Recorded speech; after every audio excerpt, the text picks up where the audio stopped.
I know we've only known each other for 4 weeks and 3 days, but to me, it seems like 9 weeks and 5 days.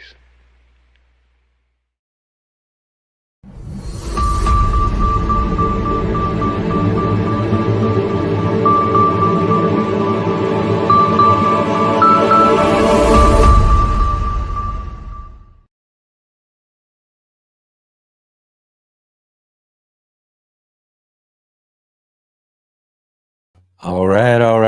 Welcome, all my garden enthusiasts and passionate plant people, to the Let's Get Growing show here on the Urban Gardener channel. I'm Enoch. I'm your host, and we've got a really great show for you here today.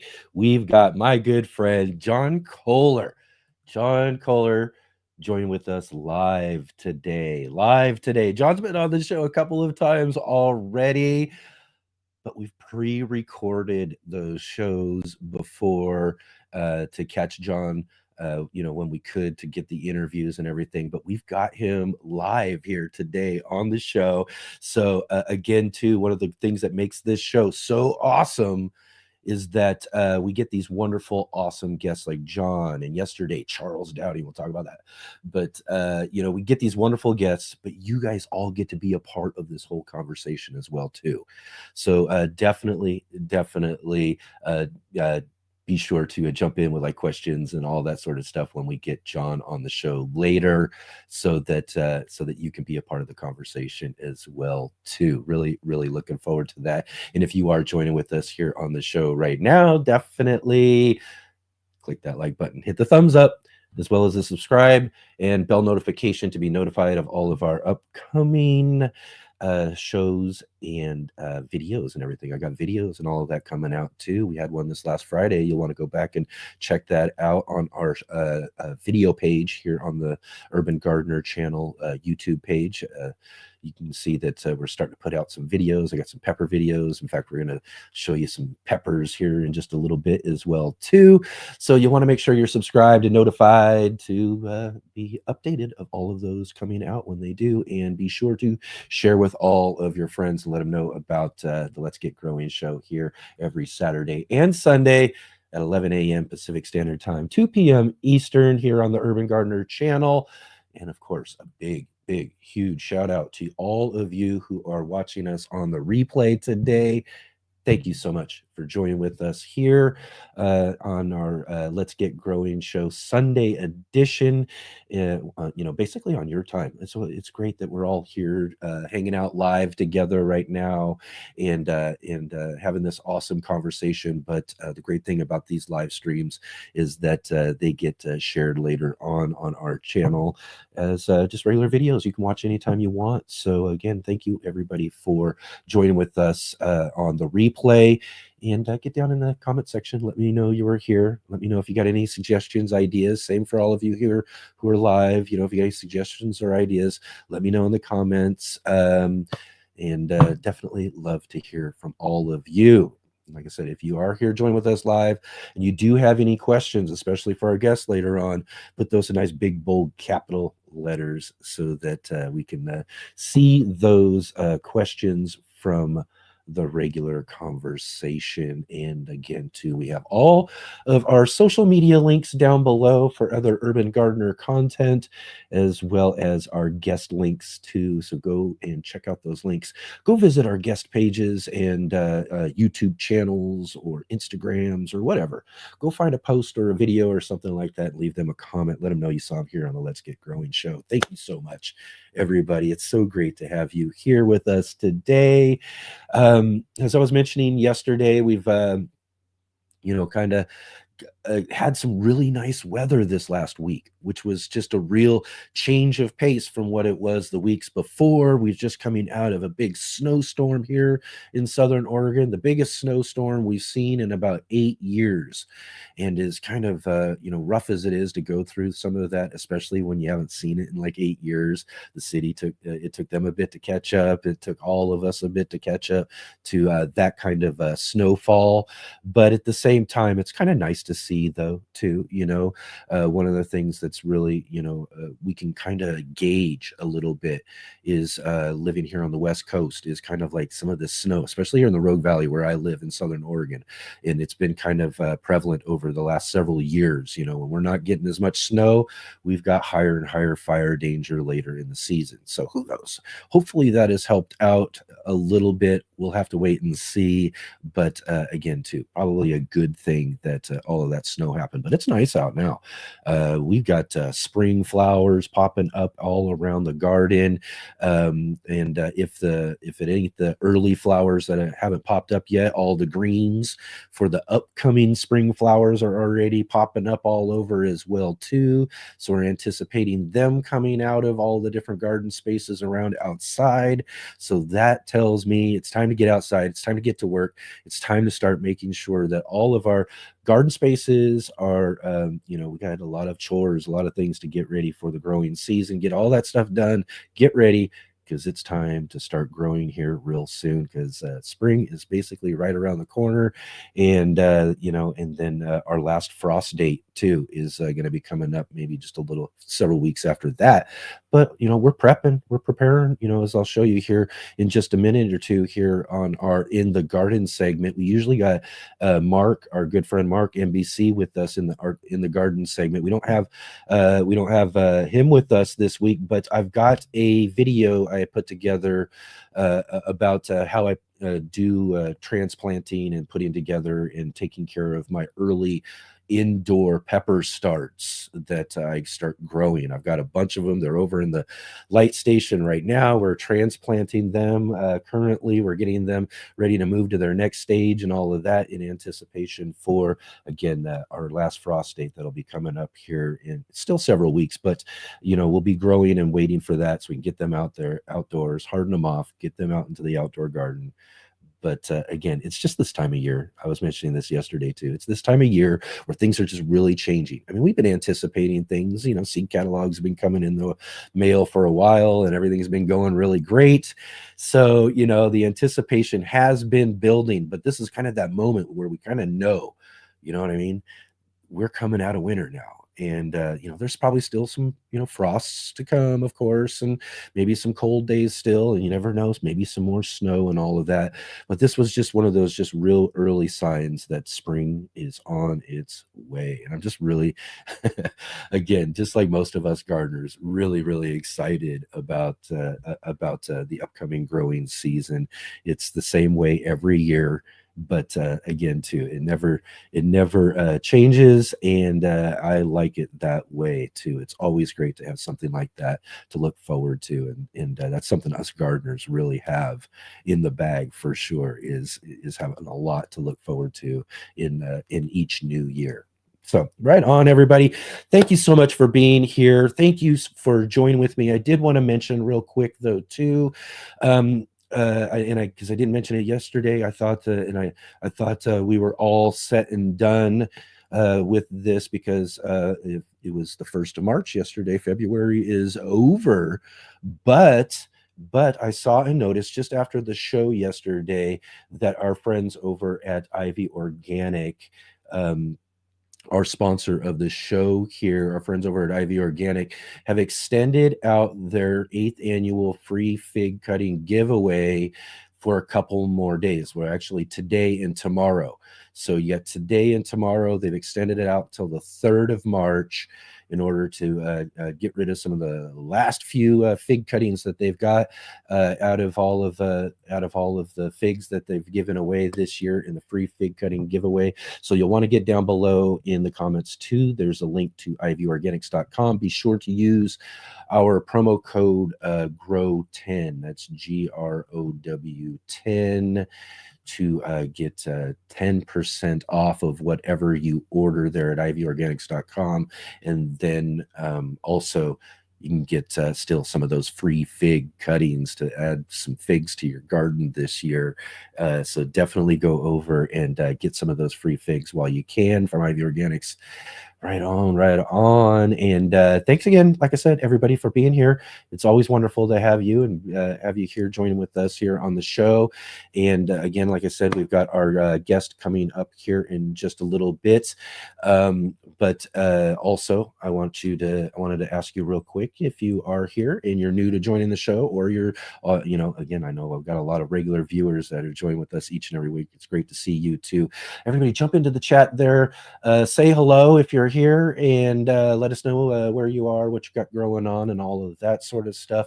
And what we'll do right now is, like I said, I put together a little video for our In the Garden segment this week, and I hope you enjoy. And I'll see you on the other side, and we'll get to talking to our guest here real soon.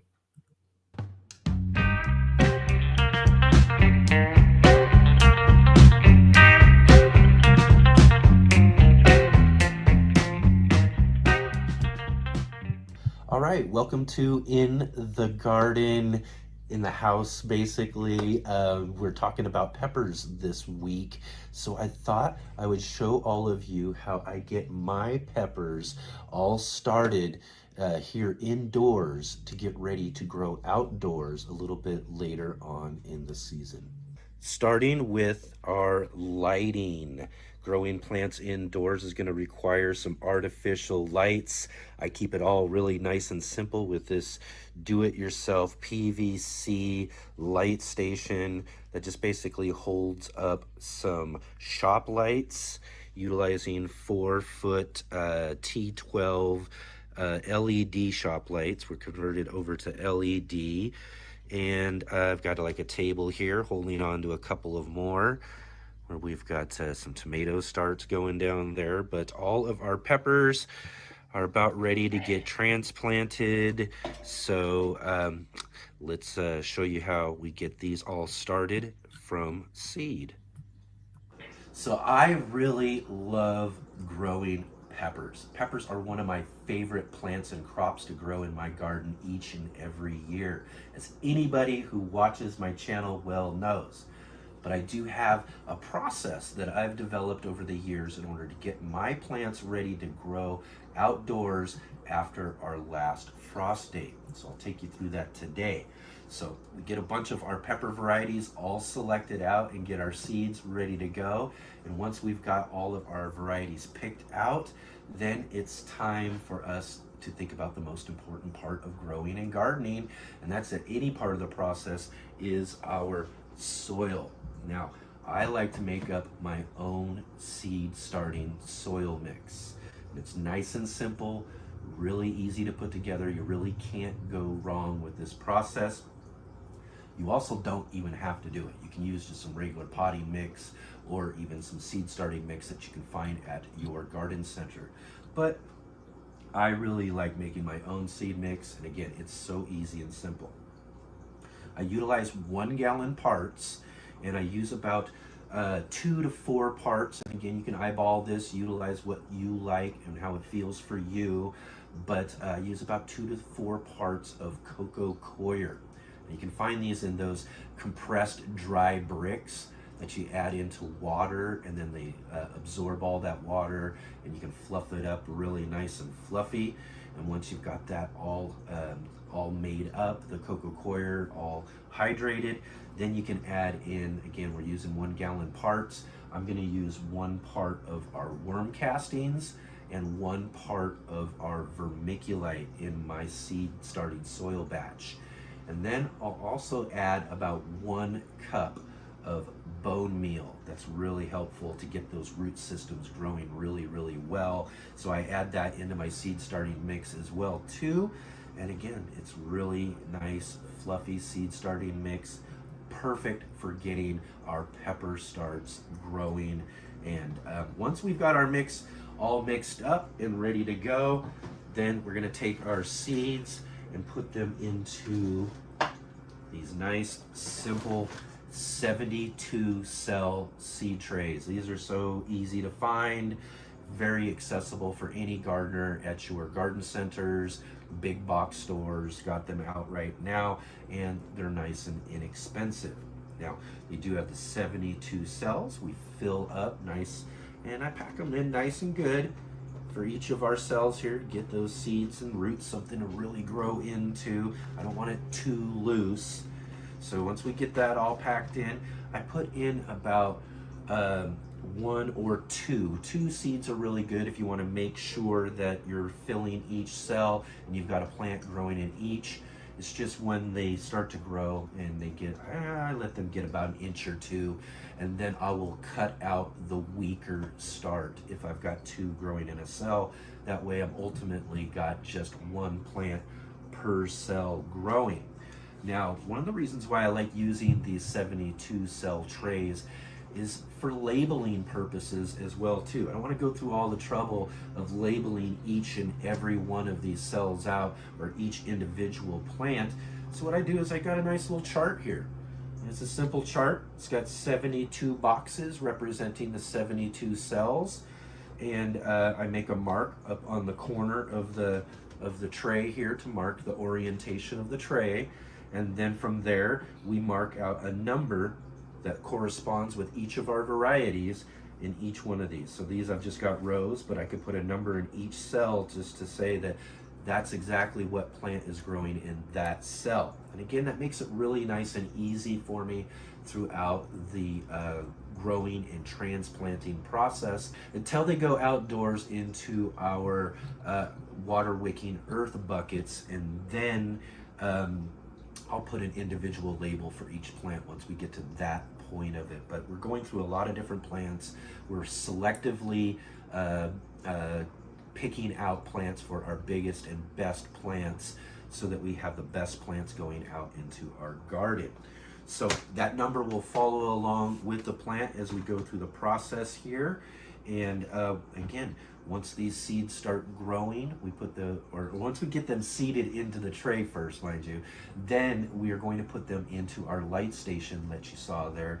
And what we want to do then at that point is make sure that our lights are really nice and low and close to these emerging seedlings. As they emerge out, you want those lights really nice and close so they're not trying to stretch out and trying to reach for any light. These are artificial lights, so they're not really that powerful. So you can have them right up close without worrying about burning them or anything, especially if you're using LEDs. So you can get them right up close. Really important to have nice, strong, stocky plants instead of stretched out, leggy plants. We don't want leggy plants at all. So we keep the light nice and close. As you saw actually just a little bit there, you can see the leaves are touching those lights and everything. So no need to worry about that. Keep them nice and close. Grow some nice and stocky, strong seedlings, as you see that we've got here with these seedlings that we pulled out of our tray here. We've got some really nice ones here to choose from. And then that's where we're going to go into our transplanting process here. We'll transplant these nice seedlings here into the next phase of what we're doing when we're growing them indoors. We've only got so much room for trays in our light station, so we need to expand out into a bigger space for the next phase of our plants growing. So what I do at this point is I use party cups. Just simple. Again, we're looking for simple things, easy to access for most gardeners and most people. Again, you can find these at most any store, and they work really well for transplants. Just the first thing I do though is you want your plants to be able to drain. You don't want to plant anything into anything that can't drain. So I take these party cups and just simply cut little slits right off the edge here. Scissor works really well, just cutting right off the edge there. And that will create some nice drainage for us there. Okay, so we use that there, as well as, again, soil being one of the biggest and most important parts of what we're doing here, is I just mixed up some of my leftover seed starting mix with some just regular old potting soil that you can find anywhere else. So it's going to work just fine for this phase of the transplanting process. And I add that seed starting mix. And again, you don't have to do any of that sort of stuff. This is just kind of what I do. Just regular old potty mix throughout the whole deal will work probably just fine for anything that you're doing. But I mix that up. It still keeps it nice and fluffy and really great soil. So really simply, all we do is we just fill that soil right up into our party cup. Make sure we got a nice hole here for our start. And then we select a really good plant out of our starts here. This one should work really well. As you can see, it's got some really nice roots here.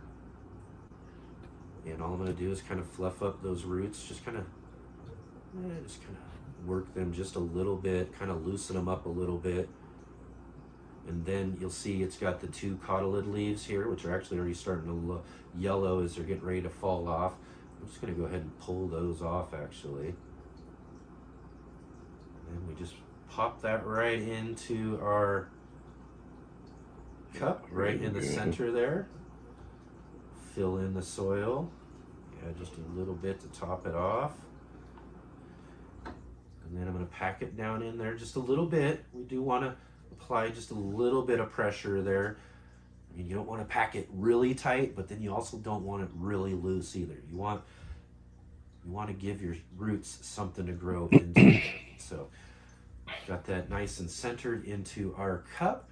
And then what I'm going to do is I'm going to use a second cup. Now I'm going to use a second cup because either if you're watering from the top, it's going to give something for it to drain into and not leak all over the floor, as you'll see with our system here in just a minute. And then also I can feed from the bottom too and water from the bottom. I can just fill this up, which I usually do about a quarter of ways full of the water I use. And then we just pop the plant right back in there, and then it'll soak up or wick up the water into the root system as it needs to. And that's usually how these things are going to be growing throughout the whole season, again, with our water wicking earth buckets that they'll grow in when they get outdoors. But nice and simple here. We're all set for the next phase of our growing system. All right, all finished transplanting out all of our pepper starts, and keeping with our numbers, I just put them onto craft sticks to put in each one of the cups there to continue identifying our starts. As you can see, we've got them all transplanted into our pepper carts, and they are just 3-inch holes and about 16 of them per cart, and that'll keep them nice and organized, give them plenty of space to grow underneath of our lamps. We've got these are about 5,000 Kelvin daylight bulbs, giving us about 6,000 lumens. So we're getting plenty of really good light for each of these plants as they continue growing here indoors. And I also have them hooked up to a timer. So they will go about 12 hours on, 12 hours off, and continue to grow here again for several more weeks leading up to our last frost date. Now, one of the other reasons why these carts are really great is that I can pick them up nice and easily. We can carry them outdoors for the last most important part of what we're doing here as we're growing our indoor pepper starts, is that these are all artificial lights. So we need to get them used to sunlight. So we're going to have to harden off all of these pepper plants here in several weeks when we get ready to take them outdoors.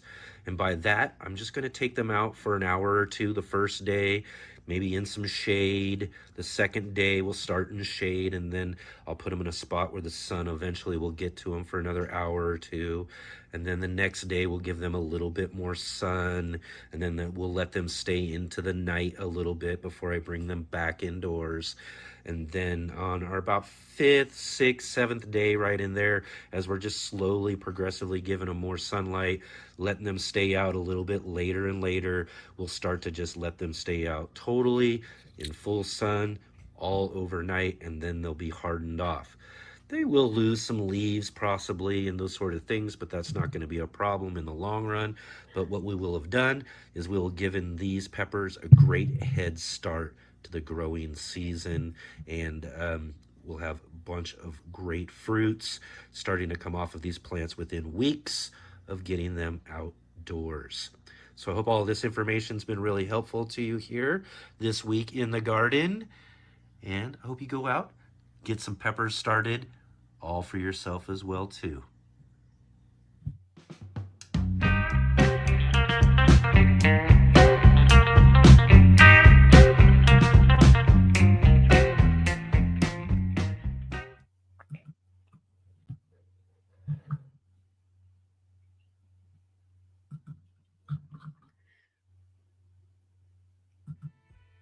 Hey, gardeners, thanks for tuning in to our show today. We'll be right back at it here in just a moment. I just wanted to take a second here to highlight our regular videos and features here on the Urban Gardener channel. Our weekly garden journals,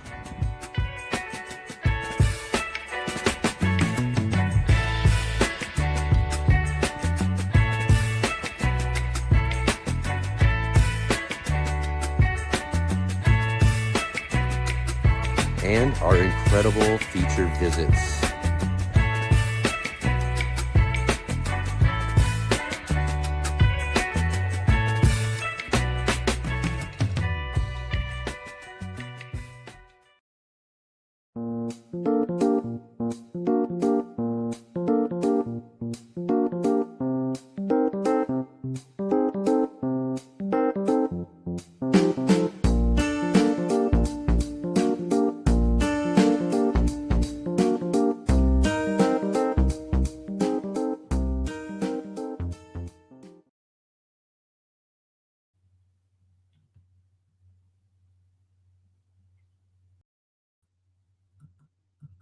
All right. Oh, let's get this together here. All right, everybody. Welcome back to the show there. Thank you so much for joining us today. Hope you enjoyed the In the Garden segment today, talking a little bit about how we're getting our peppers growing for the upcoming gardening season. Just an old kind of way I've been doing for years now, and just seems to work really, really well. So it's just one of those things that when you find something, you continue to do it because it works well. And so I hope you guys got something from that as well too. Let's jump in here real quick. I want to say hi to everybody real quick here before we got John waiting in the wings here. He's getting ready to come on here in just 1 minute. For all of those of you here waiting for our featured guest here, let's jump in and real quick at the top here say hi to our good friend Jay Dixon, our facilitator. Thank you, Jay, for joining with us here today from Midwestern Ontario, Canada. Thanks so much for being here and helping us out with the conversation, dropping in all sorts of links. So keep an eye out for links and all of that as we're talking through the show today. And also thank you to my good friend Adam joining us right here from down the road here in Southern Oregon in Central Point. Thanks, Adam, for being here with us today. We got DLR 97A was in first, very first, early in the show before we got started today. Thank you for being here. It's so great to have you. Teach Streets, thank you for being here. Awesome, awesome, awesome to have you here today. And welcome to Jersey Girl, David and Bowtie Life in the Garden. Excellent to see you. Robin Gardens, hello from sunny Chicagoland. Snow has melted away. 36 degrees Fahrenheit for a high today. Well, that's still pretty cool. We're a bit warmer than that, and all of our snow is melted away too. So yeah, it's again too that with all them flowers, like I was saying, now starting to pop out and everything. It's really, really warming up and starting to look like looking like spring here real soon. So all right. Thanks, John Jude. Hello, all from a warm up 6A mid Ohio in the 60s, at least a few days coming. Awesome. Awesome. That looks like nice. That's about where I think, we're looking at 60s or so. Right on. Right on. Sam, excited for today's interview. Excellent, Sam. Thanks for jumping in here today. We got Geezer in Pittsburgh checking in with us there. Thank you so much. Thank you. John, real quick, was asking, anyone, my sunroom is always above 40s this time of year, and I have moved onions from my heated basement. That will be better for, will that be better for growth? Moved from your heated basement into a little cooler area. Yeah, onions will be fine. That'll be fine for them. No problem. I don't think you should have any issue with that. Yeah, because again, too, they could probably go out a little cooler as well, too. Let's see here. Hello, plant lovers, from Michelle. Thank you for joining with us. Right on, right on, right on. David says, I'm putting furniture together for Mrs. Bowtie at her office. Well, there you go. That's good. Always be doing nice little things like that for sure. We got Janet's homesteading, or Janet's Cruising Homestead, joining with us here. Thank you from Georgia, Zone 8B. Excellent. Dusty Flats, still looking for my motivation. Oh yeah. Sometimes it takes a little while, right? We got Michelle says, it's a lazy day to day, perfect for learning things about growing better. Excellent. Gma, hard in the garden, grows hard in the garden. Excellent. Thank you so much for being here. I have a hard time saying your guys' names today. DLRI was like, bone meal in an indoor seed starting mix. Nothing wrong with that. Bone meal down takes 2 weeks. Am I breakdown in 2 weeks? Yeah, I don't use bone meal in my for any seed starting mix. Like I say, my seed starting mix is just very basic. The seed starting mix doesn't have to have anything in it, really.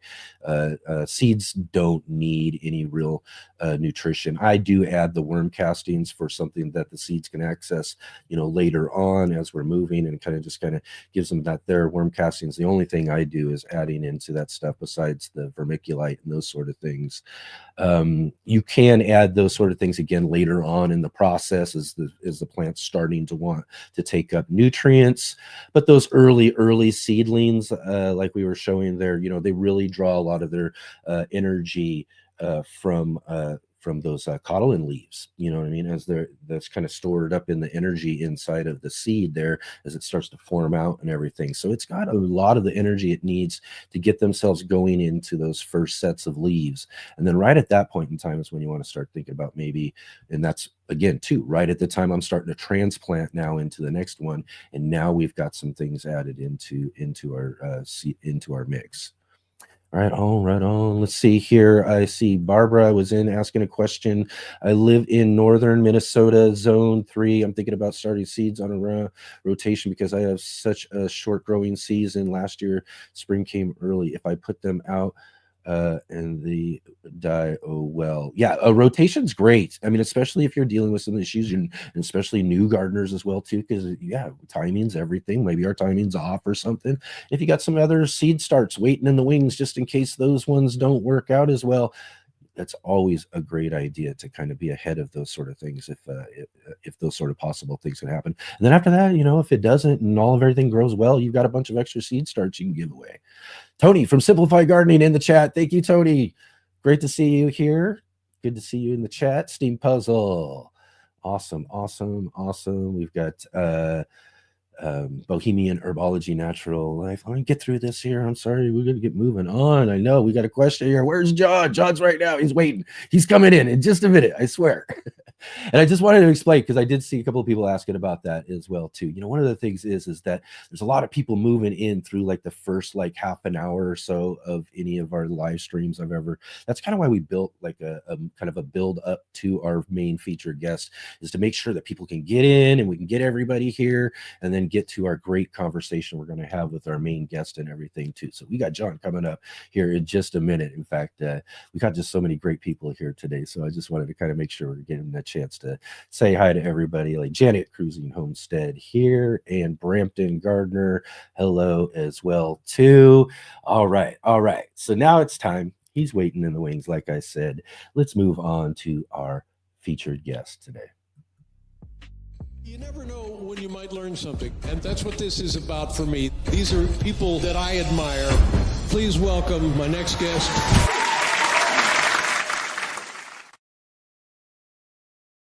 All right, all right. Without further ado, joining us on the show, he's been here a couple of times, like I said, but this is the first time we've been able to wrangle up John and get him here with us live. So everybody jump into the comments there if you got any questions for John, and let's welcome our good friend John Kohler to the show.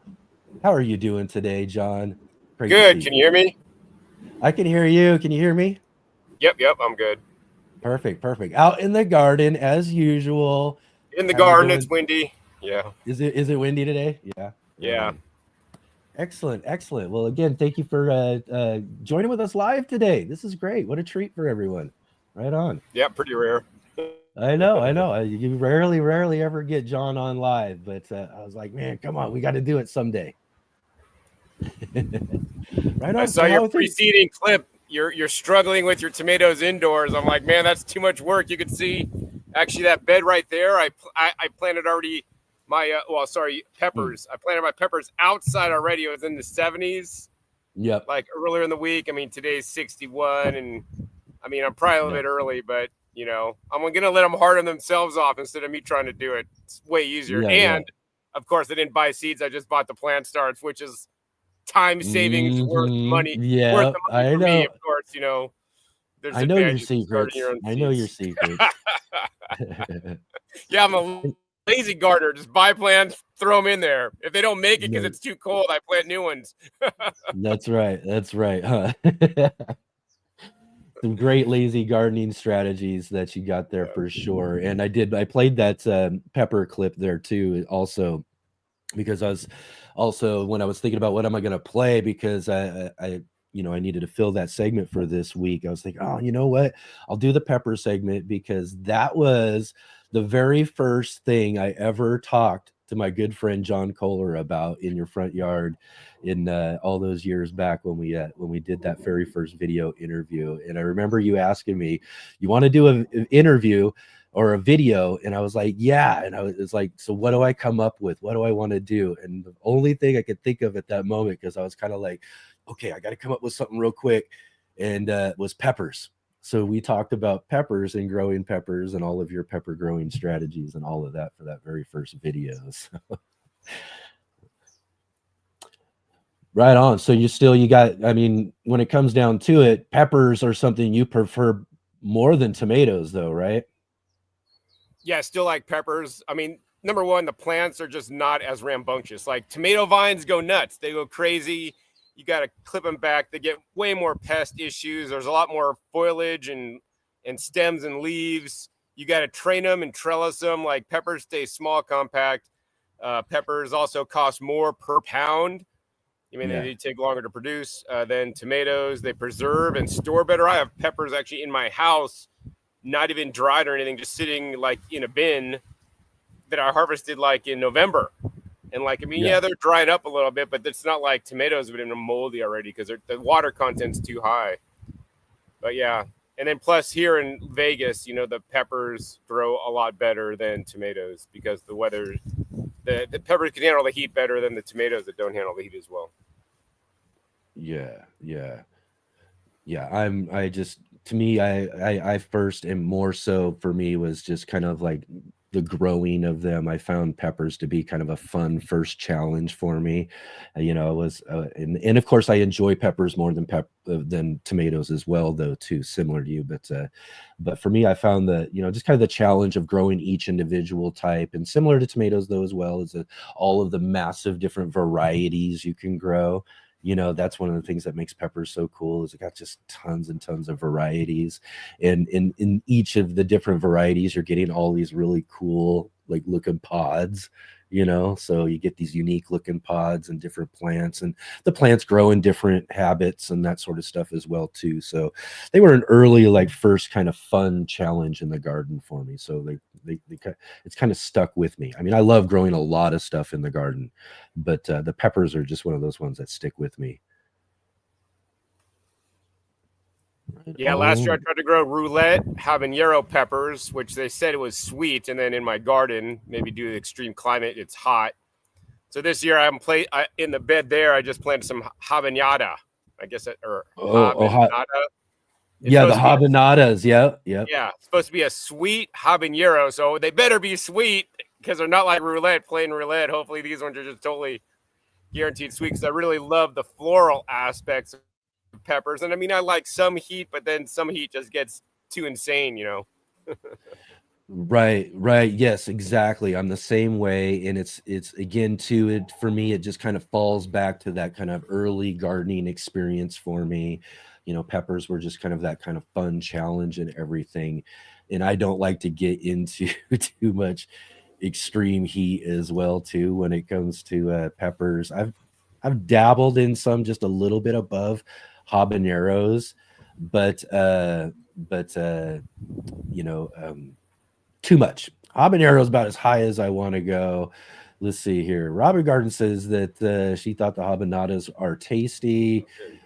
Yeah, but then I think I just saw one though too, where I think Brampton was saying that she was. Oh yeah, what right there. Wasn't a fan of the habanada. They're kind of so I guess we got a little mixed results. I do actually have some seeds of those that my friend Mark gave me that he's been growing up on their rooftop garden for the Noble restaurant in Portland, Oregon. So they got this like 4-story building, and they got this really cool rooftop garden up there that they grow stuff for the kitchen in the restaurant below. And one of the things they've been growing up there is these habanadas for years. They you know, because they don't have heat, but they got that flavor. So the chefs like using those in a lot of the different things that they have there. And he gave me some seeds this last year, and so I'm actually trying to grow some of those out myself as well.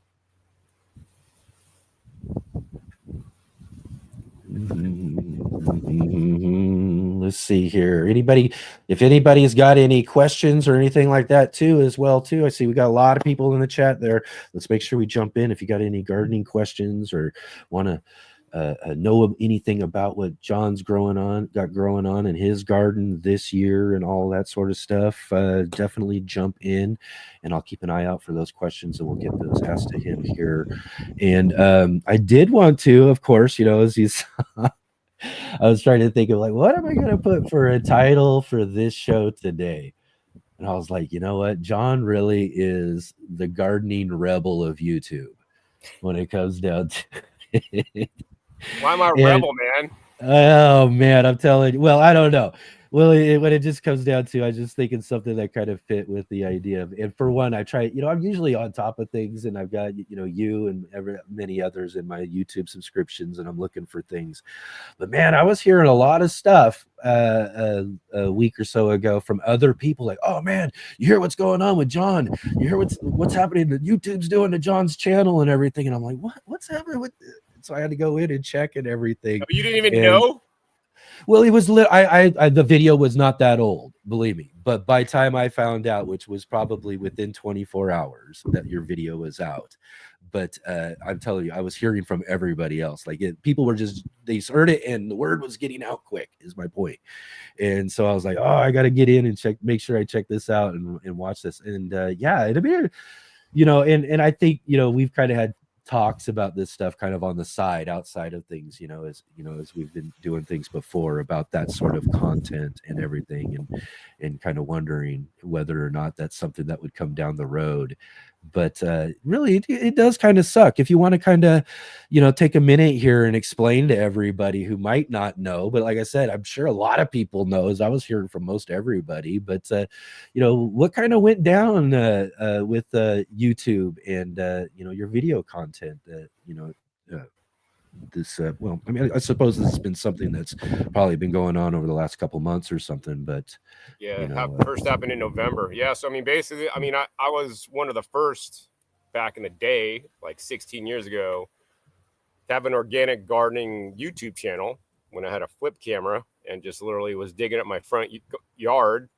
Maybe a year or so after, maybe I started monetizing it, and so I would get, you know, income from my videos that I put out on a 5 to 7 day basis, and also get residual income from the previous videos I made, which now is up to 1,700 plus videos.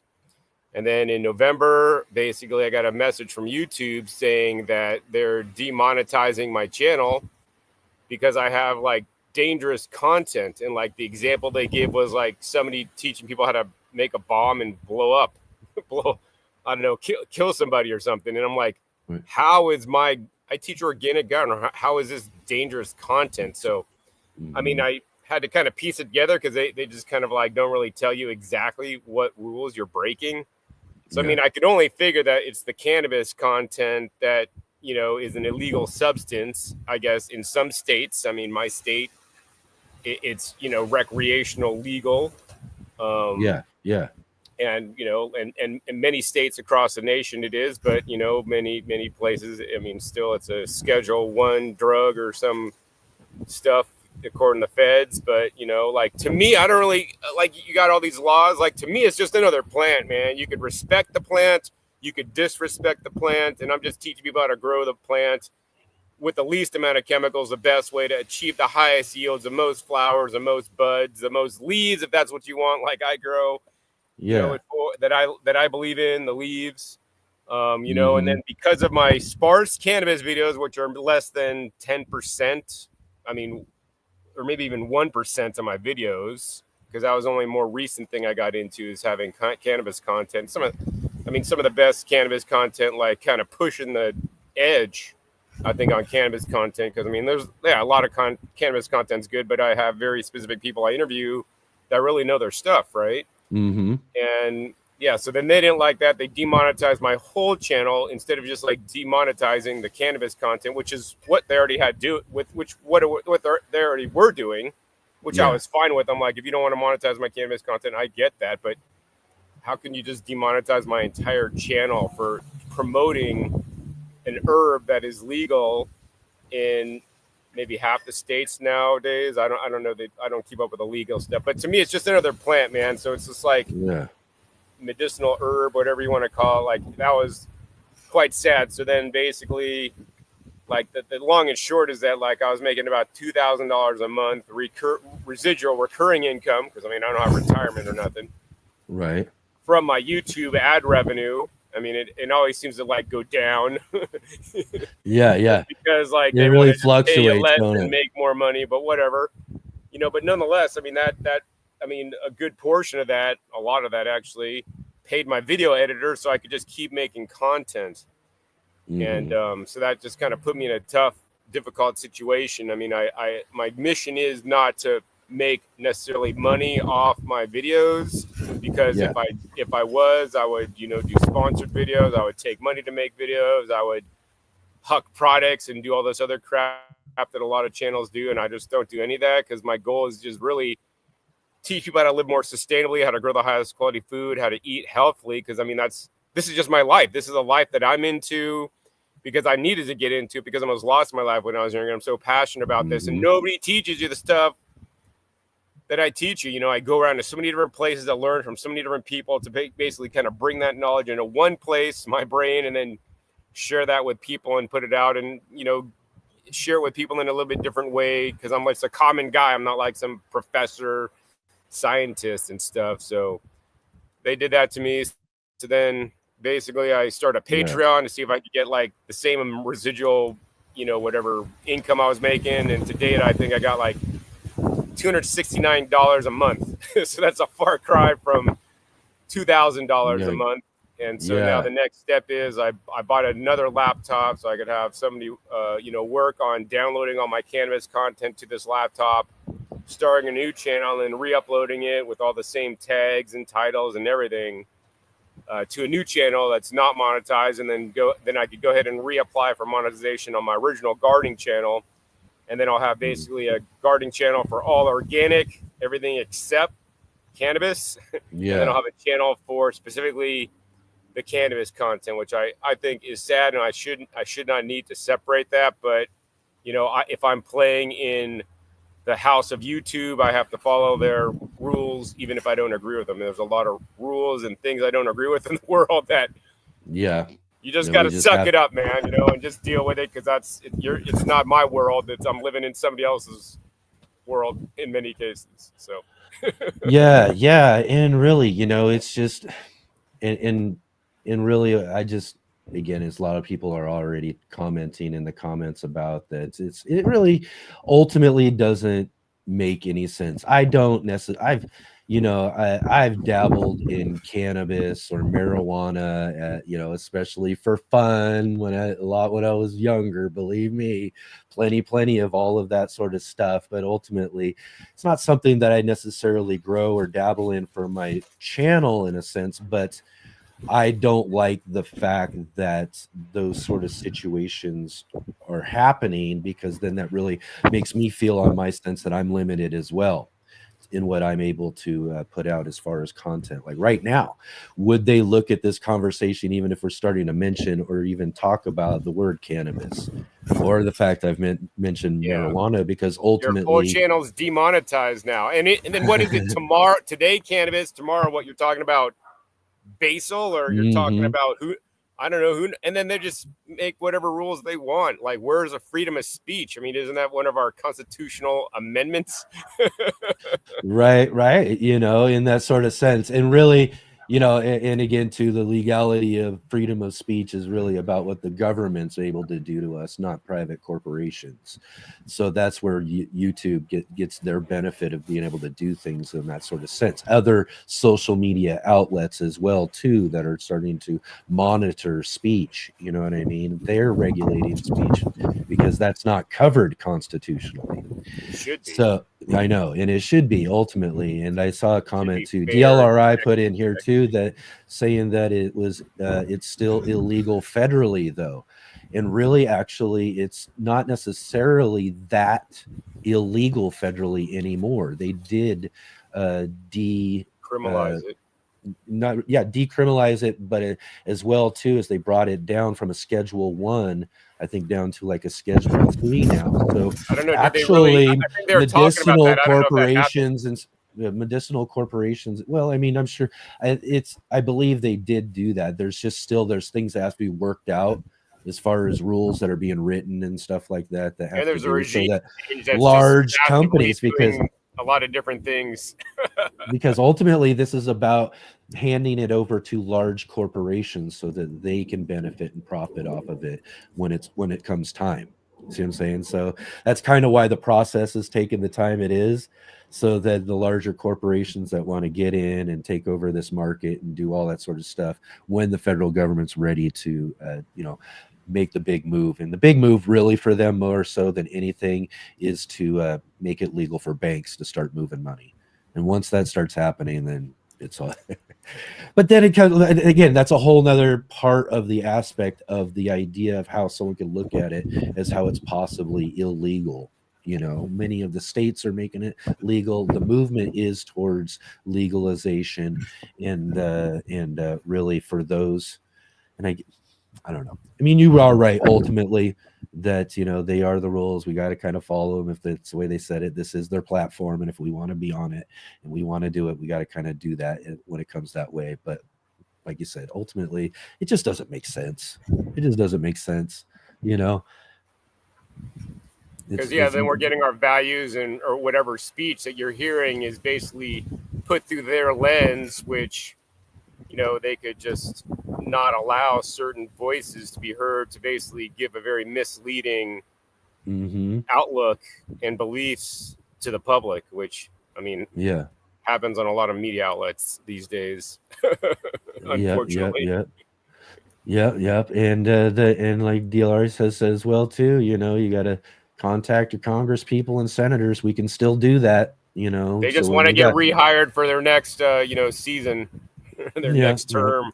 It's always been like that, though. Again, too, it's always been like that. It's never changed. So the point is we can still do those things. We gotta hold on to that as much as we can, in anticipation of the possibility of someday that we don't. You know what I mean? So while we can still do that. You know what I mean? And that doesn't matter where you stand on any position. Continue to utilize our democracy, continue to contact the people who need to hear from you, and make sure that we're being heard from, especially when it comes to things we truly believe in, and I leave that open to your interpretation, everybody out there. But that is a great thing about having democracy and that sort of stuff, is that we are capable. While we still have it. That's the point. That is the point. Use it while we still got it. Exactly. Right on, right on. So yeah, so that's kind of the solution then, John, right? Is just really just kind of split it up, have one that, you don't worry about, just Yeah. put that sort of content over there, direct people over there if they want to check that sort of stuff out, and then continue to do the stuff that you normally do on your regular garden channel. Yeah. Right. Do you have somebody at YouTube you can contact? Or I mean, really, I don't all of know, this man. stuff, like I I said, just is make algorithms. I it's all get algorithms and AI, and I mean, I don't know, man. Like all these big companies are impersonal, right? Like they want to be contacted. It's probably some person from India that just doesn't know the rules, and they got to contact their supervisor, which then doesn't know. I mean, I don't know, man. Like I haven't even. I just did their appeal and got denied, and like, whatever. I'm like, I don't need to waste my time on this. It's just too much thought and energy. I'm just gonna conform and just move on with my life, because I mean, I'd rather be out in my garden, really just playing with plants and living my life than dealing with all this online BS. Honestly. Yeah. I mean, it's true. It's true. But I know that there's a lot of people like myself out there who, who really enjoy the stuff you do. I've enjoyed your content for many, many years before I even met you the first time, following along, watching you build all those gardens, the one behind you, the one in Northern California and all of that. And really, really value that sort of content. The other thing too, though, I want to also dig into here as well, is one of the big inspirations you were for me as I was getting started with my channel and everything was, you got lots of great content that's beyond the cannabis content. And I think maybe, in my opinion, I think that is kind of the best solution, is to kind of push that over into somewhere else, so that folks can find that stuff and you can continue to put it out there and everything. But there's so much value in the rest of your channel and what you do. Like I said, big inspiration for me was you went out and visited all these people, and we're going to these places. You were doing interviews with all these other gardeners, or showing some of these cool garden projects and organizations and things like this. And I was just like, wow, that's fun content, and I was like, if there was anything I could really wanted to do, would be that sort of stuff, because it's just telling stories about other people and cool things is a really, really fun thing. And I think for me as a viewer, fun thing to watch, you know what I mean? So I would hate to have all of that other stuff get in the way ultimately to you making all of that other sort of content as well. Yeah, I completely agree. I mean, I love going out on field trips and visiting other farms and people doing work in organic gardening and growing food and organic fertilizers, and sharing with what they're doing, because not only do I get to share with my audience, but I get to learn and become a better gardener myself. Even if I learn like one small little thing from this one random place I go, and then that could change the direction of the whole way I think, believe, garden, and also teach, as well. So. Yeah.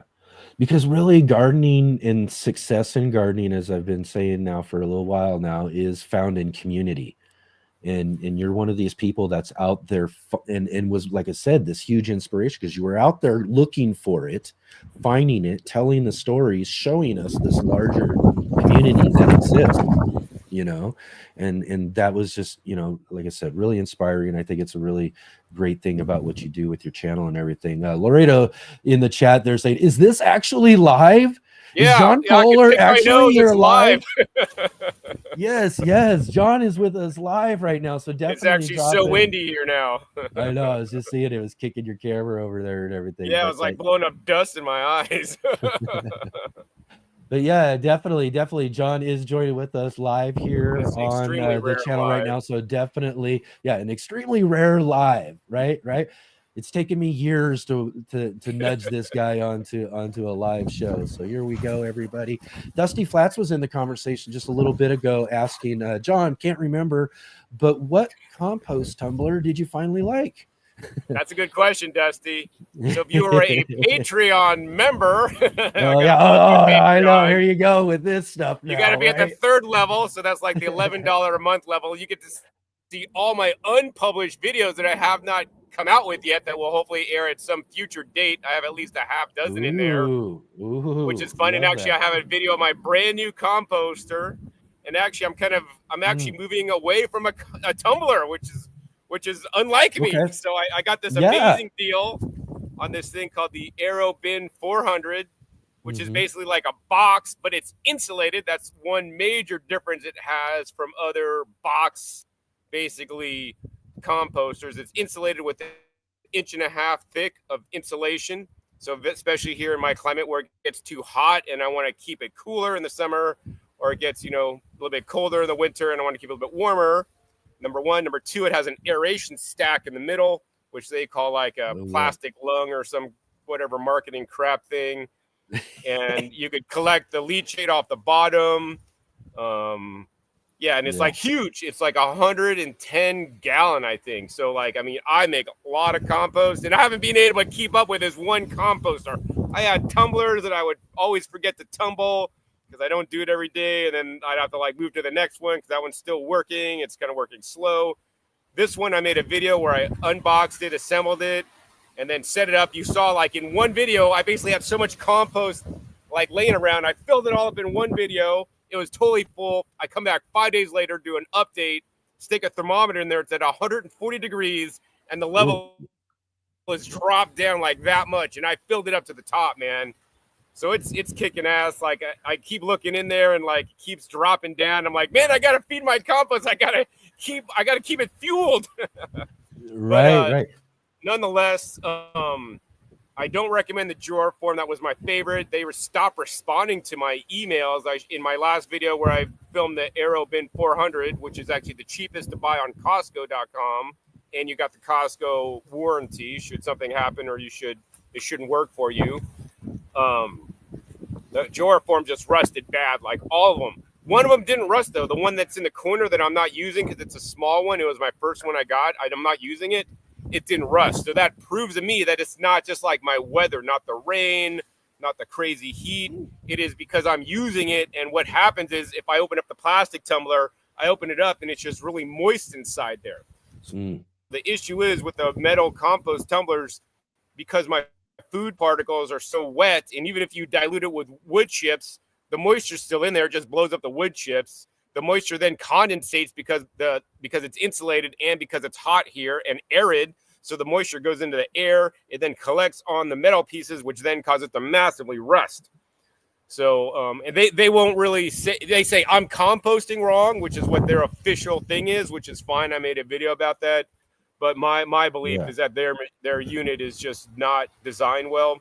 So if you did want to get a plastic tumbler, long answer for your short question. I would say you want to get the Lifetime 80-gallon tumbler. That's the other one. That one I set up as my first and second composter because my brother gave me a 55-gallon drum composter, and that was the first composter I got here, along with that 80-gallon. And I mean the 55-gallon drum composter still holding. It broke the little kind of lip, the kind of trim ring for it. Yeah. But it's too heavy to turn and tumble because it's going the long way. But the Lifetime 80-gallon, which they no longer make, so you'd have to find one used, is still kicking ass. The Vegas sun for many years. I mean, some of the clips that hold it together rusted, but they're still holding. There's just surface rust. But yeah, that one, and it's not insulated. It has a dual layer, so that's not real insulation, but it's better insulated than a single layer. And it's also large, 80 gallons. I'm really for go big or go home. The more mass you got in there, the more thermal mass you got, the hotter the compost you get, the better it happens. And I'm not for all these stupid, cheap, chintzy, small tumblers they sell on Amazon for $30. You can't put nothing in there, and it's just a waste of money. Yeah, right? As Luke over at MI Gardner says, right? Go grow big or go home. That's right. But that really is the thing, though, with those compost tumblers, and really, I've thought about myself investing in them and all of that too, and it was because of some of your earlier stuff that I watched years ago, why I never really got into them, because ultimately, that's really the issue: is they got to be able to withstand age and time. I mean, you want to use these things. and season after season. We don't want to buy something that's just only going to last us a couple of seasons before, like you said, they start breaking apart because you're using them. And so really, I still kind of, if anything, as far as like a container type composter, I still just go with an old garbage pail idea, holes on the side, get in there, mix it up real good every now and then, and everything. I don't necessarily, I with the small space I have, I don't really have a ability to do like a cool, like big old hot compost pile or something like that. So I got a couple of different things that just kind of slowly make some compost for me. And I've got enough, with all the other stuff that I've got too, where, I have just enough to amend my garden with, so that works out pretty well. And again, like with the whole system of growing peppers and everything, it's kind of these things we find systems and we build systems in our garden that work well, and then we just use them. And that's kind of what we want to do anyways, move on to the next thing we need to figure out, not kind of keep figuring something over and over again every season. And some of those sort of items like that we can purchase for our garden can just end up that way, right? Just a lot of commercial stuff that really isn't worth the money you put into it, right? Yeah, for my goal with composting is the least amount of effort to make compost, because I want to do the minimal tumbling. I don't want to do mixing. I got other things to do rather than, fork my compost, and all these things. So like the new Arrow bin, which they did not sponsor, I found this used actually at a local site, offer up actually. Got it for a really good price. It was missing some parts, so I had to order the parts from the company to get it going, and like it was affordable parts. So I was like, this is good. And I mean, my videos aren't sponsored. And I like this thing actually. So far, so good, but time will tell. Yeah, exactly. And you don't have to turn it. That's the amazing thing. I just keep dumping stuff in because it has that little aeration lung thing. It sucks air up through convection or whatever, and it's nice and hot. So we'll see how that goes. Videos coming out soon on my regular gardening channel, but if you're a Patreon, you guys can watch it now. Yeah. That is something though too. And when it comes to something like that though, as far as how you're offering that sort of stuff, if there's any way of doing certain things like that, I do kind of like that idea of it, where, you're not really limiting people from seeing things. You're just kind of releasing it a little bit earlier, right? Let people see it just a little bit earlier, and then everybody else can see it a little later on. So I like that idea. I really do like that idea. That's very important to me, because I believe that information, I have friends that disagree with me, but I believe, I want to give my best information for free. And I know that may lead to some people devaluing my information, because if I charge $20 per episode, people would take them more seriously. But I don't want to ever make money off my knowledge per se. I want to give it for free, and if people want to support me through, at least just if I get my ad revenue back, at least that way. Because I don't do this for money. That's the main thing. Yeah. And I don't like companies or people that basically hold back information to get to their higher tier to do something. I think that's BS personally. So whatever. I just have different goals than most people. I have a successful business that's doing all right, and whatever. I don't need to make money from my YouTube's. And I've talked about that with a lot of people, and I struggle with those sort of things as as I move forward with more of a kind of a business aspect of what I'm doing and that sort of thing in the next couple of years. But a lot of that stuff, and I hate to say it, it's just when it comes down to it, look at all these other bigger successful channels. Epic Gardening comes to mind, man. They've made it into I don't know. Is it $1 billion business yet? I know it's definitely millions something. Yeah, Kevin and Epic and all of that and everything crazy. They're doing. Good for him. Yeah, and it's good, and that kind of makes you wonder and all that sort of stuff. But that's one of the things I've also taken inspiration from you as well, too, is that, you've always talked about this. You can go all the way back to your earliest videos, and you've always talked about that was kind of your way of how you wanted to do things. You wanted to just make sure that people can know this information to create healthier gardens, and healthier food for themselves. And I've been inspired by that in the sense of that even myself, like I said, I struggle with that kind of idea. What am I going to do next? Am I going to do all of this sort of stuff. We've got, relationships with different people and companies and stuff that, to build and all that stuff. How do I want to do that? And ultimately I'm not looking to, like you also said too, get rich or make any real money or anything. Like you said, it would be nice just to cover the bills, to do like this show right now. I got it. We were talking yesterday is, their YouTube puts the ads out, everybody's like, oh, the ads during the live shows. And that kind of sucks when they do that too, as well. But in the long run, that little bit of ad revenue is so helpful because, to have StreamYard, that costs money. To have the, have the other certain things that cost money. So there, as long as there's enough to cover all of that, you know what I mean? And to cover the expenses of being able to do this sort of stuff, like go to visit people like you get to do, with videos and things like that, then man, that's all I want to do. I don't need to be rich. I don't need to make all this other stuff. I don't need to do anything. I just want to hang out and share, garden stories and have fun with the gardening community, and that sort of thing more than anything else.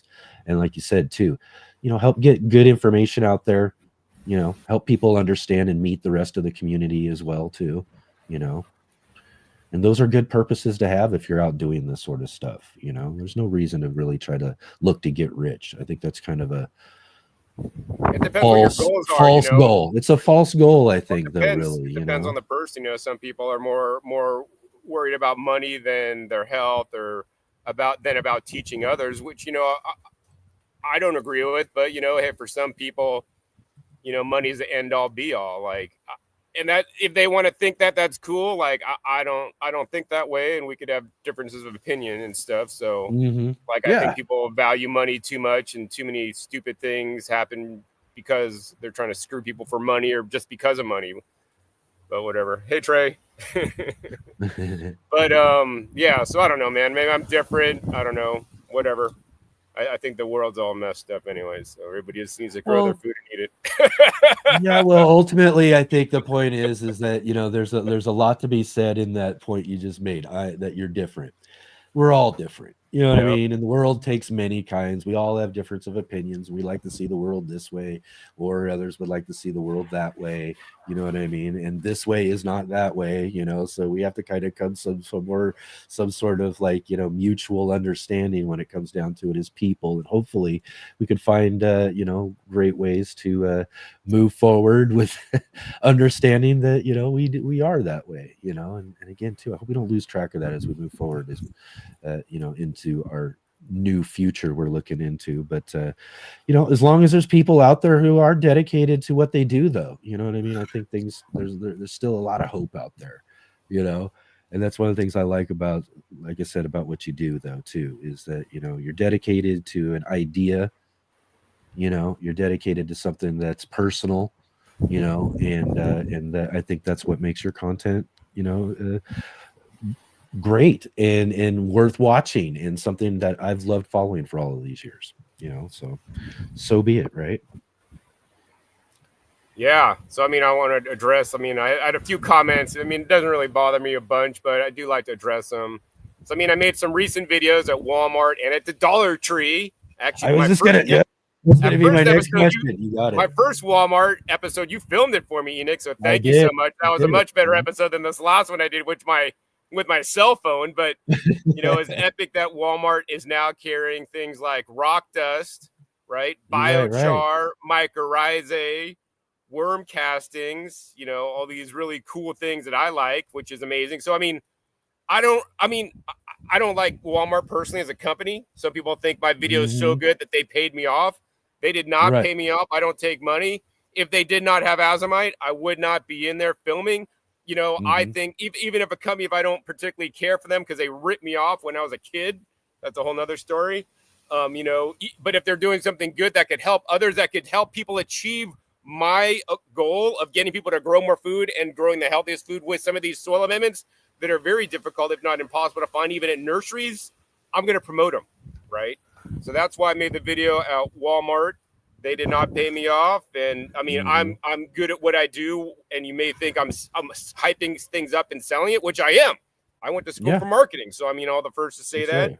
And these things are amazing. And then I made a recent video at the Dollar Tree because Dollar Tree has some of my favorite gardening items. I mean, number one is the plant clips that I show for $1.25.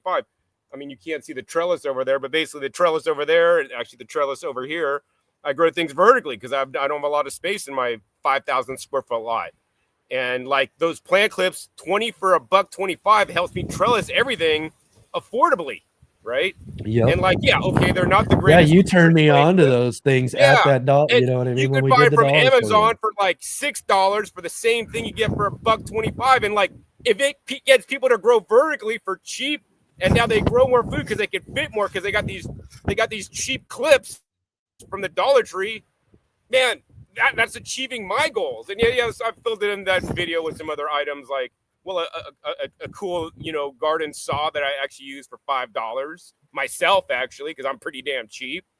And like, yeah, so they had cheap seeds, the cheapest seeds. Actually, I found a place cheaper for seeds than the Dollar Tree, which was actually 4 for $1, which was Dollar Tree old prices, which I'll have a future video about.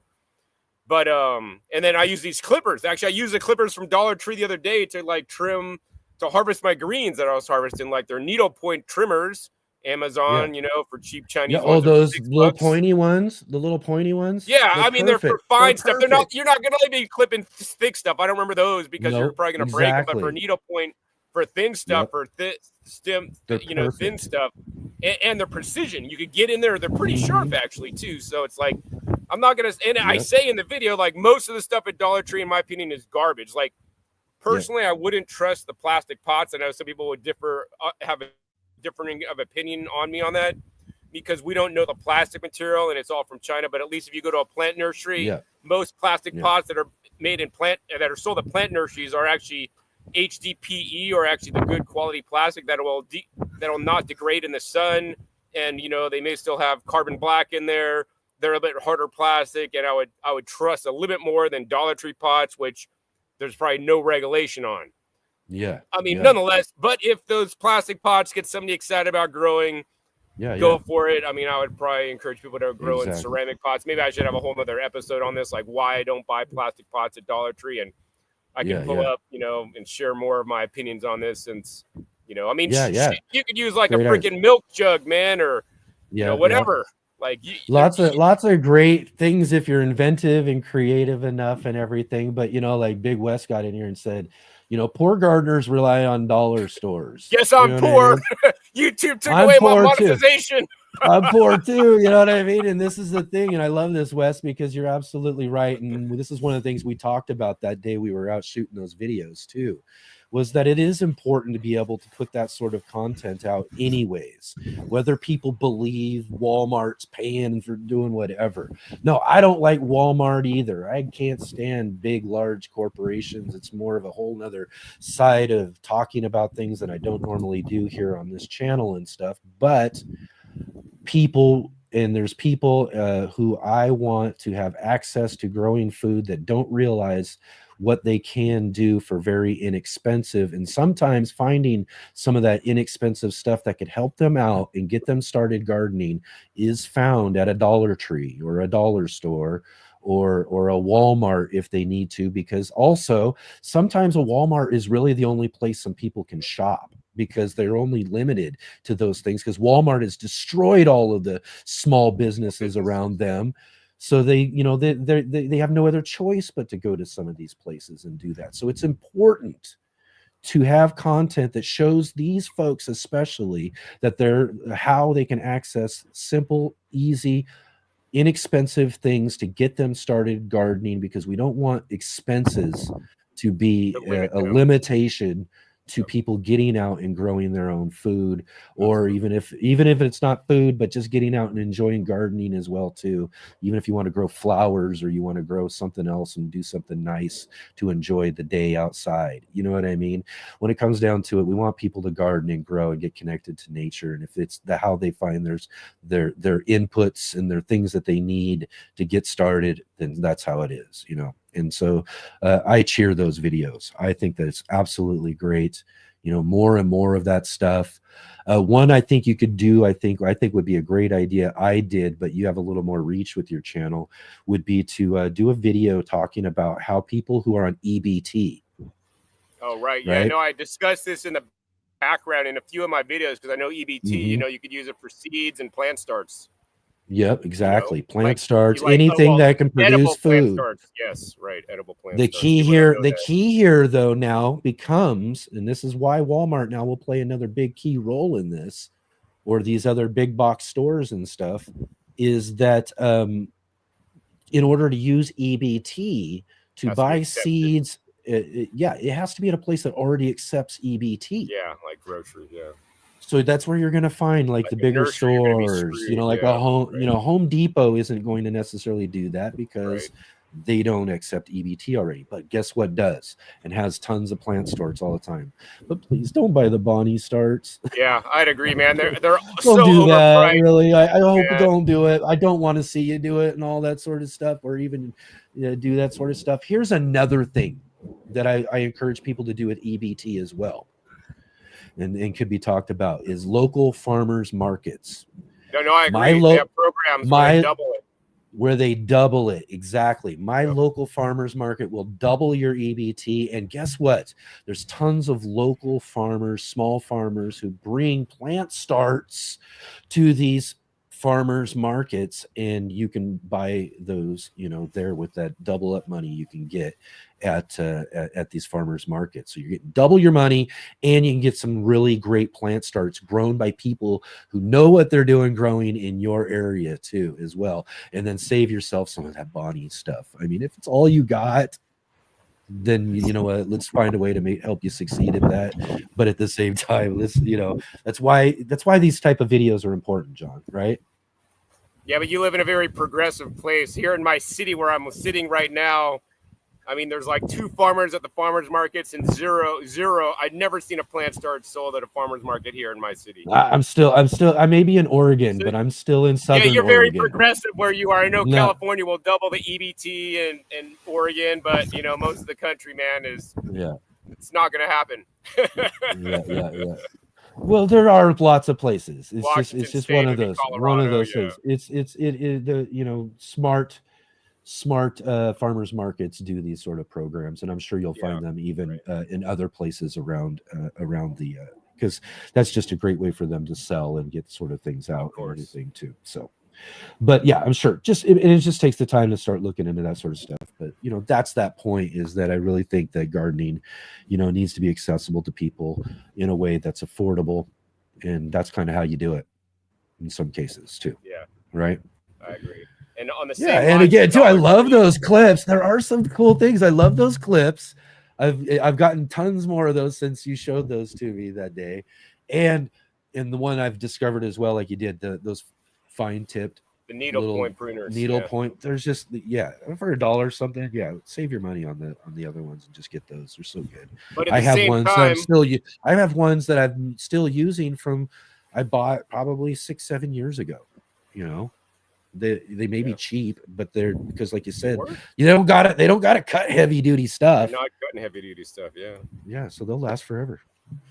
I don't know about forever, but at the same time, when we're talking about all this stuff, while I show my 5 favorite products at Dollar Tree for gardening, you know, just because we're talking about just now, I was thinking, man, there's things that I would never buy at Dollar Tree for gardening. So maybe I'll do that video next. Right. It's like the negative version, which like they have all these stupid like hose end sprayers that spray, you know, the water. Never buy that at the Dollar Tree, man. Like in my weather here, it's just gonna break. It's gonna be gone. I mean, I brought a Dram. So I mean, yeah, some things I buy high quality. Don't be wrong. I brought a Dram sprayer, and like those things kick ass. They're built better than the other ones. And then like it just started leaking. Actually, I sent them a message over their website. You know, gave them a copy of the receipt, a video of the sprayer dripping. They're like, no problem. We're sending you another. So I spend a one-time. Yeah, I spend money when it's warranted on good quality things that piss me off when they break if it's from the Dollar Tree, you know. But at the same time, like some things you really don't want to buy though. Like I wouldn't buy pots. I wouldn't buy the sprayers, and maybe I have to look there and see other things people shouldn't buy and what they should use instead. That's another really good episode because I'm not about promoting just Dollar Tree outright because I think most of the stuff there is garbage, but they do have a few winners, you know, and that's what I like to promote. So. Exactly. Yeah, and like you said, there's some things and then some things not for sure. The sprayers for sure. Don't ever. Yeah, that's another one. You know, you spray 2 times, the next thing you know, it don't work. There's just And I leave it's them on, cheap. so I leave mine Cheap on stuff. constant pressure, man. And if they blow up in the middle of the day, and I'm not out for the next day, man, it's like wasting my water. I mean, I suppose I should probably turn off my hose, but I expect my quality items to put up with my abuse. Yeah, exactly. Oh yeah, I don't want to forget this one. Barbara was saying earlier in the chat. Not a question, but I wanted to say thanks to John for talking to me a few years ago when I was worried about using my neighbor's leaves because they had sprayed. Now that I'm in the pines, I miss the leaves. So right on. Like you said, helping out everybody. Let's see here. Oh, and our facilitator Jay earlier said though too. Also, I'm glad you decided to make other great content instead of quitting too. Right on. And Dusty Flats was just asking also, John, are you still into juicing? I got my shirt, my drink more plants. Yeah. So did you drink your plants today, Enoch? Come on, not man. today, What's up? not today, but I will. I am getting better at it. Yeah, of course, I'm still into juicing. I drink juice every day. I didn't drink today because I ate oatmeal this morning for breakfast. And then after this, actually, I got to do a bulk green juice. So I'm probably going to, I'm going to just pick greens from my garden. So I got a lot of Kamatsuna right now that I need to harvest and juice up. I'll probably pick some larger tree collard leaves. I have a bunch of, my collard greens are doing really well. I can harvest a bunch of those along with just commercial organic, like 12-pack of romaine heart. Was it 6-pack times 2, 12 romaine hearts. I got a lot of organic cucumbers, hothouse, that organic celery, and then organic cabbage. So that makes the bulk. And then my specialty greens kind of like put it over the top. Oh, and I got my Ashitaba stems. Thank you, JD. So yeah, so I'm going to be bulk juicing probably like 6 to 8 quarts up next. And then I vacuum seal them with by removing up to 80% of the oxygen in the headspace and the juice itself, so they easily store for up to a week. So yeah. Yeah, exactly. Got to get your juice in, but oatmeal. You're cooking some stuff now too. I've been noticing more and more. You're talking about that sort of thing, and but that I think that again too. Here's one of the cool things. Also, kind of comes back to the composter as well too. One of the things that's great about following along with your channel and all of that sort of stuff is you develop and learn newer things. You're constantly updating and changing and bringing people into that understanding of why and that sort of stuff, and again too, that's probably another one of those big ones. You've been known as a raw foodist for many years, but a little bit more on the I don't know. Maybe you can explain that just a little bit more. Why the raw food for all the years, and then maybe why just a little bit more of a change in recent years. Yeah, I'll say healthy heat processed food. So I there you still go. classify myself as somebody who eats a raw foods diet because the technical definition that's listed on the living-foods website .com is a person that eats 75% or more of their diet of fresh, raw, living foods, which is basically fruits, vegetables, nuts, seeds that are not heated above 118 degrees and have, and are healthy. So, basically what happened is I was doing this for like 25 years, 99%, like thinking, okay, this is the best way to live. It's how like the monkeys live and how our ancestors lived. And I really was not wanting to hear other messages. And it also did get me through some health crises and give me excellent health. But then plus, I was just it was like kind of drilled into me like that this is the best way to eat, doing further research and learning and looking at published studies and also doing personal microbiome tests. I find that, my microbiome wasn't where I would like it to be on a raw vegan diet, and that, new emerging information, like being able to test the microbiome in your gut, which was basically not even discovered until like when I got into raw foods, and then we didn't even have the tools, all the, shotgun sequencing technology and all these things that I don't really know a lot about to even find out this stuff. So anyways, I got my microbiome test back, and it wasn't where I wanted to be. I tried to stay within my raw food parameters and try to make it better. It didn't really improve. And that's like, then I was like noticing, because it's always been about nutrients, vitamins and minerals and plant phytonutrients. And fiber was, yes, it was good for me, and tons of fiber. But then to realize that there's different kinds of fiber, every different plant had different kinds of fiber, whether it's like inulin or like, cellulose or raffinose or like all these different kinds of fiber. And then like all the different starches and resistant starches that are pretty much, not in any large quantities in a raw vegan diet. I mean, this is beyond the scope of gardening, but this is why I garden, really. Like, I just harvested my sunchokes, had a post on my Instagram about my sunchokes, which is really high in inulin, which will feed your, microbiome. But nonetheless, you can eat them raw. But so anyways, I want to diversify my diet. And so, my diet was already pretty diverse as a raw vegan, eating fruits and vegetables and getting unique and growing rare kinds of vegetables and fruits and traveling and getting rare fruits and vegetables. But to do it more, I need to start heat processing my food. Also, at the same time, my blood tests were showing that I wasn't handling my fruit sugar as well as I used to when I was younger, when I'd be able to massively gorge on, and in my opinion, overeat fruit when I should have not been so restrictive to other food groups personally. Yeah. So nowadays, I still eat a lot of fruit. Had some really amazing Namdok My mangoes, organic, which are available at natural grocers, which are kind of crazy because normally there's only normal Adolfos and Kents and Keats and Tommy Atkins and whatnot.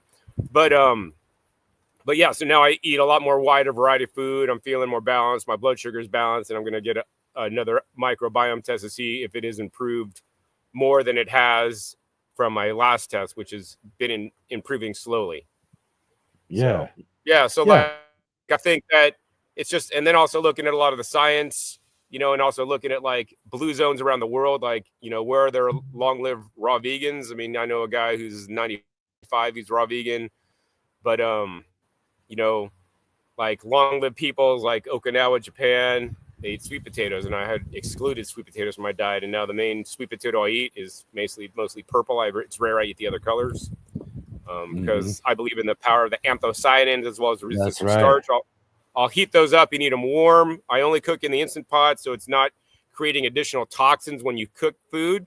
So most people don't know that if you cook food over 248 degrees in a dry environment, like basically baking, frying, grilling, most ways people cook stuff creates toxins in the food, whether it's animal foods, creates different kinds of toxins, and cooking plant foods at high temperatures or frying creates even more toxins. So as a raw vegan, I'm acutely aware of these, and that's why you need to be raw vegan to avoid these toxins. But there's also ways to specifically gently heat process your food so that you don't create these toxins. So it's not going to be damaging like all raw foodists would want you to believe. So I'm like right in the bridge between a raw vegan or raw person and somebody that eats healthy, heat processed foods in the best ways possible, which there's like really nobody, even all the plant-based doctors, which I highly respect, will still bake things and fry things and use air fryers and all these other things that create a lot of toxins, which is unnecessary in my opinion. And nobody really talks about I'm a rare breed because I'm totally different than anybody else. And I do my own thing. The thing you do, John, right.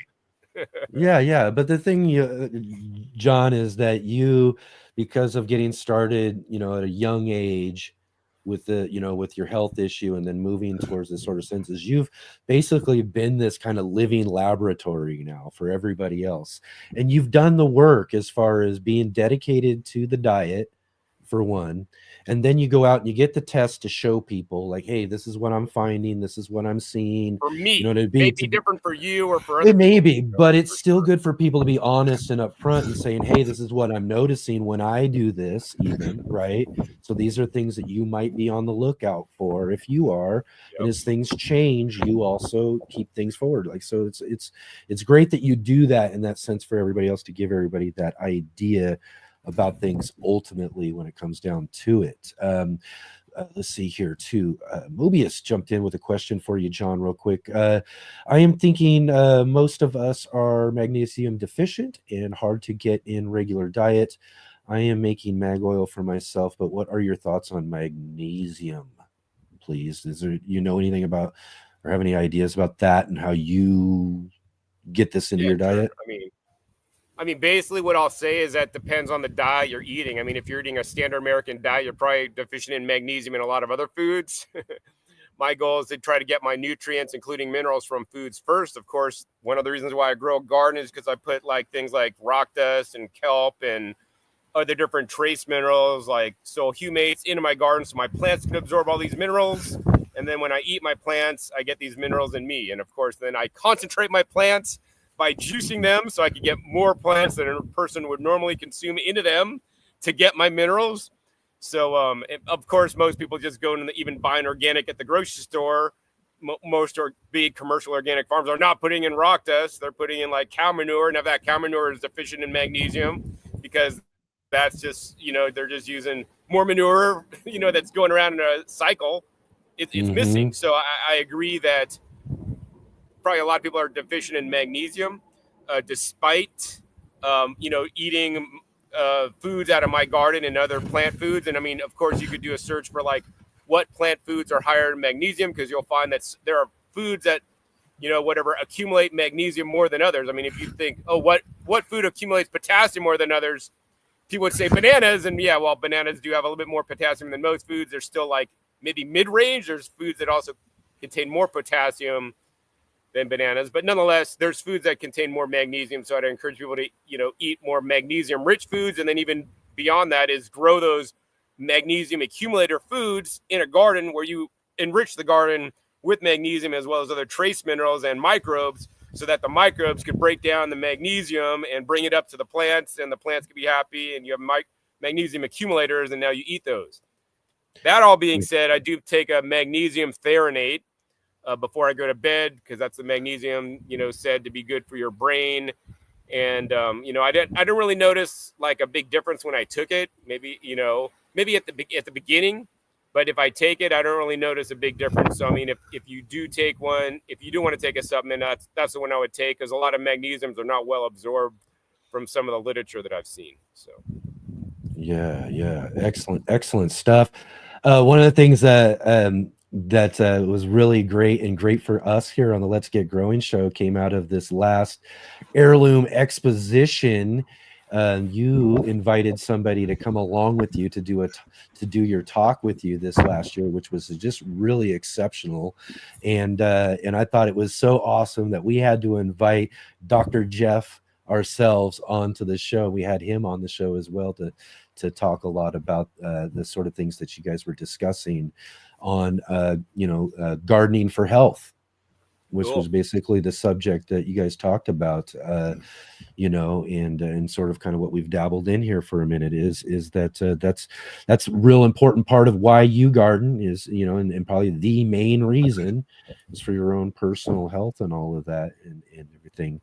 But what are some of these other things, I thought that was what great about it wasn't just stuff about what we grow or what we eat in a sense too. I thought that what Jeff brought to that conversation too, so what are some of these other things, that you enjoy about gardening that brings better health to you as well, than just the food and nutrition you're getting from drinking your plants? You mean not drinking your plants? Well, I'm talking about you here now. The sun, you can see. I'm outside because I'm not inside, because I want the sun protect my face a little bit. But yeah, the vitamin D from the sun, very important to absorb different minerals and different nutrients and make different nutrients and all these things. Just fresh air. Being exposed to different, bacteria for our microbiome, or bacterial exposure. Of course, exercise is probably one of the main ones. Like if you think of like the blue zones, like they don't go to gyms. People in blue zones, they just work in their garden. They walk up hills. They just do everyday world exercises. So that's, my goal is to just get real world activity, which I just have to do anyways, because I'm living this kind of lifestyle, maybe more agrarian lifestyle in a city. yeah, exactly. And get that happening, and then of course when I work hard in the garden all day, especially when I go to my property in Puerto Rico and I'm working like usually string trimming most of the day, at night I just basically sleep so good because I'm like so tired. And of course sleep is another main critical pillar of health. Exactly. Right? So if you work out and get tired in the day and then you sleep better, right? Then you're recovering during your sleep. You're healing so much. Yeah, I mean, it's a lot of things. Yeah, like strength. I strength train in my garden. Basically, I have like a laundry sink with a 5-gallon bucket below it. And every time I wash dishes, I don't do it inside my house where it goes to the municipal drain and back into Lake Mead after it gets filtered out. Like it goes into a bucket and I hand bucket out on my plants, man. That's like a workout, man. And when I do a lot of dishes, 'cause I'm doing a lot of food prep, man, like I have like 4-gallon buckets that I use, 4 or 5-gallon buckets. They each get full of water, man. I got like 4 gallons I got to empty almost every day. I'm emptying like 20 gallons of water. People don't understand how much water they use when they're washing their dishes. Like you could be saving that water and then using it to water your plants. Of course, you better use a non-toxic soap. So I got a special order of Oasis, whatever compostable soap that's like the safest for your plants. Don't just use any old, soap. Yeah. Definitely don't do that. You don't need those. Yeah, your plants aren't going to appreciate those phosphates. Don't do that. That's for sure. Let's see here. Trey was asking here as we get moving on here towards the end of the show, everybody, if you do have one last question, we'll try to drop one or more in, but that we are heading to it. So Trey was asking, how's everything going over there on your Puerto Rico property? That was one of the things I did want to touch on too, though, is you've been working on this project in Puerto Rico. How are things coming along? Slowly. Yeah, my last time I was there, I visited with the architect. It was in November. And so we got the plans finalized for the house because when I go down there, I have no place to stay. I used to get last trip, I got an Airbnb, which does get a little pricey. I guess I could camp on my land, but anyways. So we're getting, and then the architect is currently working on getting the permits to do the construction, which would be good because once I get my house done, then I'll probably be down there a lot more. But basically, I've been going every 6 months between all my other commitments. I hope to get down there a little bit more. And every trip I go down there, I plant more things. So, this is the dry season now. So, like, if it rains a little bit here and there just to keep my plants alive, I'll be happy. But we're just going to see what happens when I get back there because basically I have zero irrigation. But I mean, you could look out on my property and there's like a whole forest. There's like, I have taro, I have avocado, I have breadfruit, I have a whole bunch of bananas that just live without me being there, without getting watered. So my goal is to create a resilient system that if I continue to plant things and I'm basically doing a shotgun approach, I'm planting all kinds of things to see what makes it, see what doesn't. And then the ones that make it are the ones I'm eating and the ones that I'm going to continue to grow because if they don't make it, I'm not going to grow because I want to be as sustainable as possible and use like natural rain, stored water in the ground to grow things primarily. I will have a vegetable garden when I have, people on the property taking care of it. But my goal is to grow, more like permaculture style. So I have some like jackfruit trees planted from seed that are just doing fine. This last trip, I planted like 40 coconut palms to line a road that's going to go to hopefully a structure one of these days and goes down to like the river that I need to make a nice path to. Yeah. So, I mean, it's happening slowly. It's definitely slow. I keep bringing, cuttings from the States. And then I did expand the nursery on this last trip, the plant nursery at my friend's house at Kailash's house by 2. So we had basically 2 pallets that are raised up off the ground that are plastic with automatic sprinklers going off. And so from the 2 pallets, we made it to 4. So now we could have a lot more nursery plants in the nursery going because basically Kailash is not a gardener. But if things are in the nursery, they're just getting watered every day automatically. They're growing. We put up a new shade cloth. Yeah. So, I mean, and then he just, he's basically lost his income. So he's basically just trying to work and doesn't have a lot of time to dedicate to gardening like, I would if I was there, which my whole time when I'm down there is dedicated to gardening, sourcing good quality food and enjoying the weather, which I look at like it'd be like 82 degrees there today. Here today is 61, although 2 days ago was like 74. Right. But it's consistently 81, 82, 83 degrees there like this time of year because it's dry season, which would be really nice. I'm like, man, I need to get this stuff planted out real quick and then run down there and if I go down there, I like to go for at least like at least a week and a half, 2 weeks. Like I don't want to really even waste my time on a week. So then I got to find a chunk of time that I could dedicate to going down there. So yeah. So I hope to go down there soon. Usually it seems about every 6 months I go down. So, you know, definitely by you know, the summer I'll be there again. Hopefully in the spring I get everything planted here. Right before I get everything planted, I'll run down there and have some fun in the sun. I want to definitely go down there before rainy season because I want to plant out right as rainy season starts to get everything cemented in so that they could get secured in place and be grown all rainy season. And then when dry season comes, they'll be more established. So that's my current goal at this point.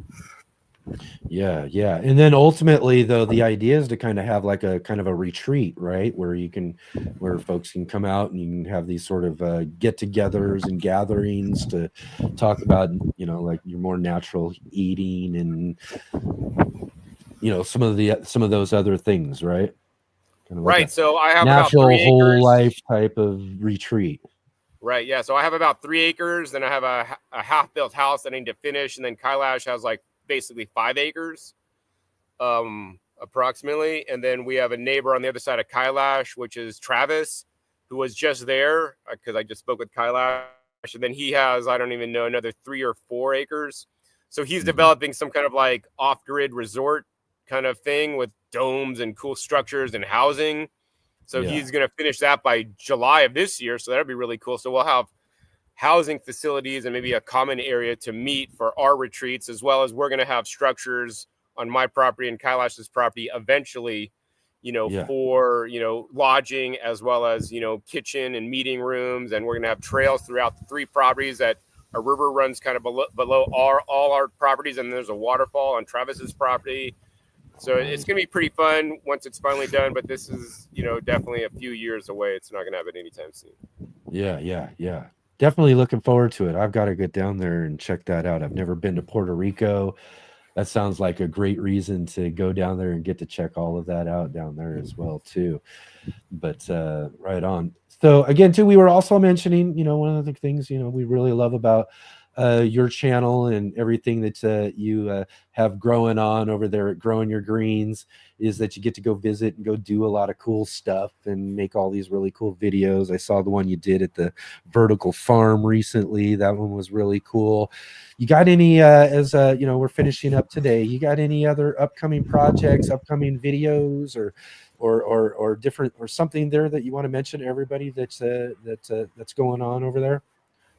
Growing Your Greens. It's my same old stuff, man. I got content that I filmed that I haven't released, and I'm just filming content here and there when I can. I haven't been, you know, after I got kind of like penalized by YouTube, I've been maybe a little bit less motivated on my gardening channel to film content because it's like whatever, you know. So it's like if I really get motivated about something, I'll film something. But hopefully once my channel gets remonetized, maybe I'll, you know, because I feel like a kid whose hands have been slapped, and then I'm like kind of like rebelling and don't want to do stuff unless I'm like, I mean, I had a video, you know, building my new composter because I'm like, I got to share this with people because if I don't, I'm doing them a disservice because this thing is badass, you know. So it's like content that I really want to, you know, put out there and get people excited about that I think could make a difference with them, you know. And like one of my last videos was like the crops I'm growing in the wintertime. Here's a tour so other people in my city could, you know that they could grow a lot of things, you know, and depending on where you live too. So, I mean, I don't know. I'll probably have a couple of videos soon about like adding rock dust to trees and some published studies on how it could actually really increase your yield. So I had a really good video like adding like worm castings to your seed starting mix to like increase the root growth. And so, adding azomite to fruit trees according to published scientific studies show that you can increase your fruit yield by a good amount. Just little videos like that. I don't know what else. Anything else that I'm just randomly doing in my garden that I may want to cover. Maybe since spring is here, maybe I'll talk about some of the best crops you could plant for spring that'll yield food fast. You know, and of course, I'm gonna probably won't be in my gardening channel, but I've been researching oxalates a lot lately. Any upcoming visits or any trips though that you got coming up? Anything you're looking I'm headed forward down to to LA, doing? so like I'll probably hopefully try to visit some cool farms in LA. Hey, if you have any resources, Enoch, I'll be in LA pretty soon. So let me know. I know you know a lot. You've been down there a lot. Maybe Well, you definitely got to go and get that visit to the urban homestead finally. That's Yeah, what maybe you I'll do need to that this do. trip. Maybe I'll do that this I trip. I'll try to I know contact they're her. looking forward. I know they're looking forward to seeing you. I talked to them about that Oh, yeah. last time at the Heirloom Exposition, and you should go do that. Plus, I'm sure there'll be some good stuff to kind of cover and talk about. When it comes to, they just recently had all the fires there in LA, right there in Pasadena. Altadena was right in their neighborhood and everything too. So it might be a really good visit. You might think about that one, and yeah. I'll send me a message and we'll think of some other ones too if you All need right, as well. cool. Right on, John. I always appreciate getting to hang out with you and talk to you and all that sort of stuff. And especially today, getting to have you here on live with us. We'll have to do this again, maybe on a less windy day. Or some other time, but I always appreciate getting a chance to talk with you about gardening and growing and just whatever's going on and everything too. So again, thank you so much for being here with us today. All right, cool, man. Good seeing you, Nick. Yeah, I hope everybody out there keep on growing and eat your veggies. Yeah, definitely keep on growing. And again, like I said, John, thanks for joining us today, and I look forward to talking to you here in just a minute as well too. But hopefully we'll get to see you back on live with us real soon. All right, sounds good, Nick. Thank you. You betcha, man. Thank you very much. And let me get it here. I'm sorry. There we are. All right, we'll see you soon.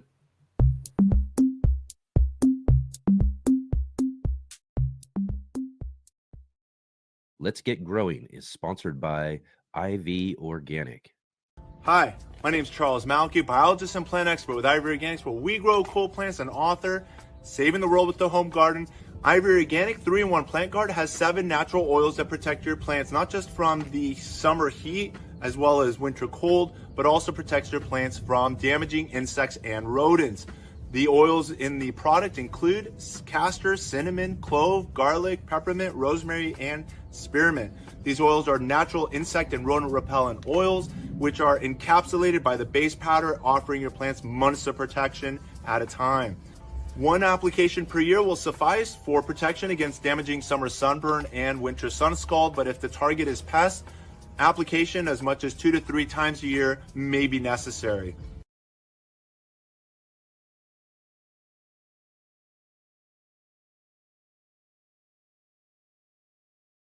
So, all right. There we go. What a great conversation with our good friend John Kohler there too, catching up with what he's got growing on. So again, thanks to John Kohler for joining with us. Thank you all for being here today.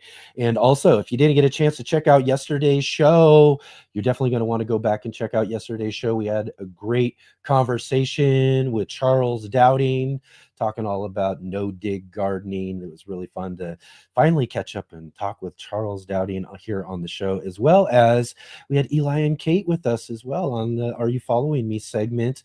It was a really great show yesterday, so you'll definitely want to go back and check that out, as well as last week's show too. We did a live show, had our friend Mark join us live from the Northwest Flower and Garden Festival, as well as our good friend Wendy Fan too. She did a talk up there at the Flower and Garden Festival, so she joined with us last week too to talk all about that. And last Sunday on the show too, we had Jennifer Neubauer from Hook and Garden. That was a really great conversation. It was good to catch up with Jennifer, a good friend of mine from our days of gardening competitions and all of that too. So that was a great show last week as well too. So you want to go back and check out all of those past shows. You can find those also on our live page here on the YouTube channel. And coming up this next week too, you want to come back and join with us next week, as we'll do an open audience show next week, where this will be your opportunity, especially for those of you who might have small gardening channels and all of that who are tuning in here. This is where I'll give everybody our link, our show link. So like an old school radio talk call-in show, we're doing a YouTube live video in show basically. So I'll give you the link. You can jump in and we'll have a short little conversation, talk about what you've got growing on, and just kind of hang out together next Saturday, talk all about what's growing on in our gardens. And then on Sunday next week is the second Sunday of the month, and we have joining with us Scott Wilson, Gardner Scott, joining with us for Q&A. And yeah, Gardner Scott always join with us on the second Sunday of the month to answer all of your gardening questions.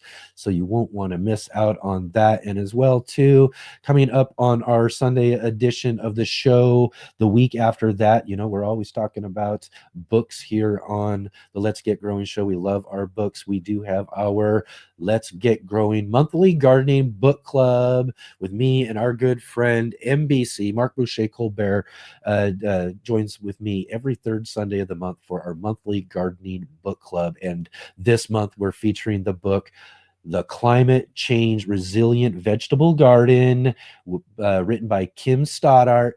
She'll be joining with us on the show to talk all about this really wonderful book. I've been digging into and reading this book over the last few weeks, and it's just really, like I said, it's really great so far. I'm really loving all the sort of stuff that I'm getting to read in this really awesome, great book. So if you get a chance to get yourself a copy of The Climate Change Resilient Vegetable Garden, and come join with us on the third Sunday of the month, and we'll interview the author, Kim Stoddart, and talk all about this great book. And again, too, you don't really have to have the book either to take part of our monthly gardening book club. You can just come join with us and join in the conversation like we have available here every Saturday and Sunday. But it's always great to have a good gardening book on your bookshelf. And on our monthly gardening book club, we always have some really great choices and some really great authors joining with us for that conversation. So again, thank you everybody for being here with me today. I hope that you go back and check out some of our past shows that we had here in the last week's past, and then join with me also too in our upcoming shows, because we're here every Saturday and Sunday at 11 a.m. Pacific Standard Time, 2 p.m. Eastern. And before we head out, or before you head out anyways, click that like button, hit the thumbs up, as well as the subscribe button, and hit the bell notification and share with all of your friends. Be sure to check out all of the links in the description below as well. Check out the link to Growing Your Greens with our good friend, our guest today, John Kohler. Go give him a shout out on one of his more recent videos. Let him know you saw him here on the Let's Get Growing show. I always appreciate it when you guys take the time to do that for us here on the Let's Get Growing show. Thank you so much. And again, thank you all for being here. It was such a great conversation in the chat today. The conversation's just getting better week after week. So again, I always, like I said, sound like a broken record sometimes. Just really, really appreciate so much all of you for joining with us here on the show and taking part of what we got growing on here each and every week. So again, thank you so much for being here, and we'll see you all again this very next week, this very next Saturday, for our very next episode of the Let's Get Growing show. Thank you so much. We'll see you then.